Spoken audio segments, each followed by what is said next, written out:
The aspiration is to start the trial quickly and exit successfully with a dosage form that's suitable for a seamless transition into patient studies and is challenged by several key questions. From a drug developer's perspective, these would be, do I have a fit-for-purpose formulation for a single ascending dose study? When and how do I develop a better clinical formulation that can be used in patient trials? And how can I screen these formulations within the phase 1 clinical protocol? And again, very important for challenging molecules, how can I increase the chances of my success and prevent any delay in the POC timeline? Does a dosage form achieve the desired exposure? Will we need to look at enabling technologies, etc.? Typically, first-in-human studies will start with a simple fit-for-phase formulation, such as a drug in capsule or bottle.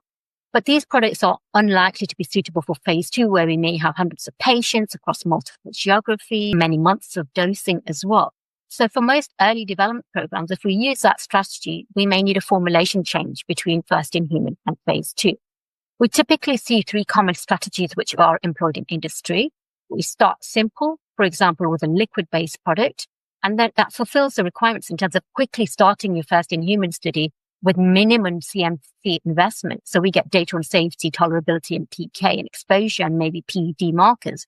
But for the drug product, that really kicks the problem down the road. So it may create a hiatus in the program after phase 1 to develop and bridge formulations. The second strategy is to start with the end in mind. So a solid dosage form, which could have legs to be used in phase 2. So I'm really talking about oral formulations here. In the absence of any existing data, there might be scientific risks and uncertainties. For example, what dosage form and technology should I develop? What if I observe unexpected performance in humans?